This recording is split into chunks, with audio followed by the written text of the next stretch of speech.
I'm Jiéyì. I'm a teaching artist. So today we're going to be acting as both artists and as scientists. So there are two big questions that we're trying to figure out. The first is, can transparent things have color? And the second is, what materials do we need to use to make the best iridescent thin film? So that last thing that we said, iridescent thin film, that's like a big thing to say, right? It's really hard to understand that. So why don't we go ahead and go into our project and we'll figure it out. For this project, you'll need a bowl of water, clear nail polish, paper, and something to color with. So you want to start by taking your paper and drawing something on it. I have a couple of different kinds of paper. I have some notebook paper, some regular printer paper, some paper that was cut from a paper bag, and some blue cardstock. Black paper works especially well, but I don't have any black paper right now, so I'm just going to use these papers.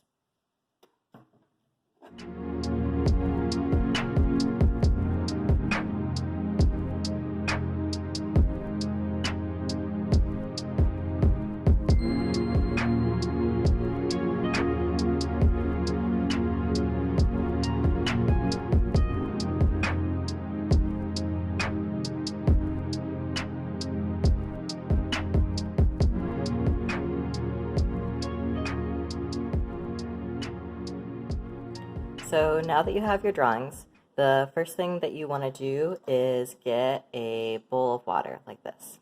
So I'm going to go ahead and put my drawings to the side.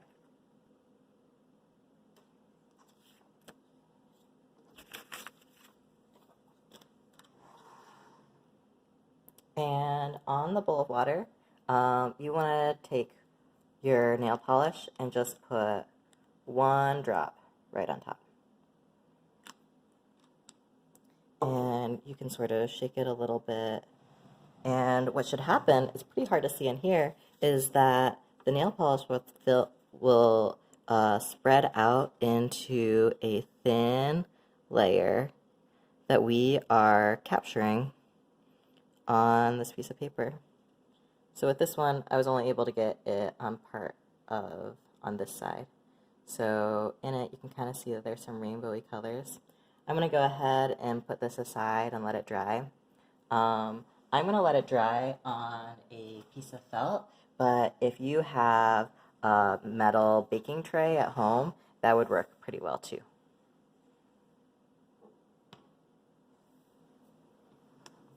And now let's try some of the others.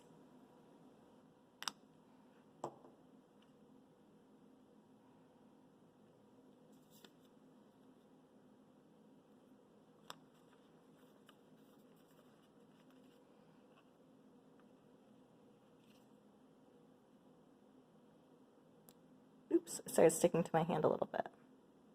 And here you can see it a little bit on there. Especially on the darker parts, it seems to show up a little bit better.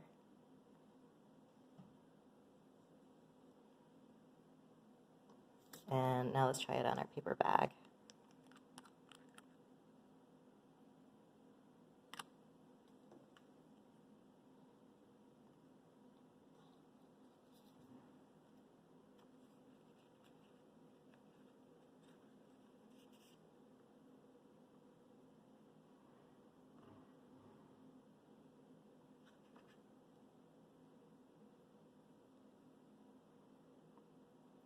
And look at that thin film.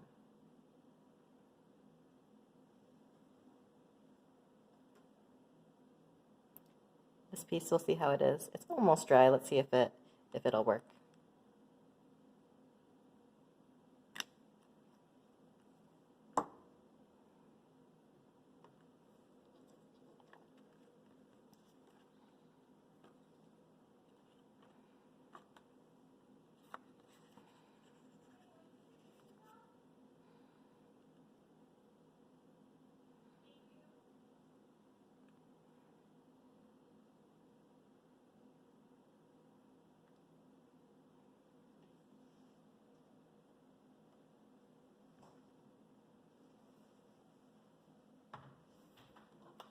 So I'm going to go ahead and let each of these dry for a little while, and then we'll come back once these are dry.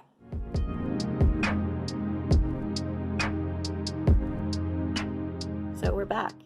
These 4 pieces have finished drying, and what do you notice about them? Do you notice any differences between how the different pieces of paper show iridescence on them? This one is the one that we did on the brown paper bag. And this one is on a blue cardstock. This one is on white printer paper. And this one is done on yellow notepad paper. The big thing that I noticed is that the iridescence showed up best on this brown paper bag. It showed up a little bit too on this blue paper. On the white printer paper, you can see it a little bit, but it's a lot harder to see, and also there are bubbles that got captured on there. And on this yellow notepad paper, I'm also noticing that there are bubbles. And you can see the iridescence a little bit, but it doesn't show up quite as much as it does on the brown paper.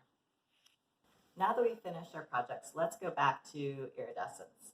So iridescence is this rainbowy shimmer that we see on here. So this is a thin film because it is attached to the paper. And this thin film is super duper thin. It's between 400 and 700 nanometers thick. And I don't know if you've heard of a nanometer before, but a nanometer is super duper small. So a piece of paper like this is 100,000 nanometers thick. So this thin film is so much smaller than that. And part of the reason why these rainbowy colors show up is because the thinness of the film is in the same range as the thickness of a wavelength of light. And so when light reflects through the surface, different colors show up. So have you ever looked through a glass of water and noticed that the image that you're seeing through the glass of water is distorted? It's kind of like this. This is the reason why we have colors like this. So why don't you try this at home, and you can find out what sorts of materials work to make your thin film and how you can draw on your materials to produce the vision that you're looking for. Thank you so much.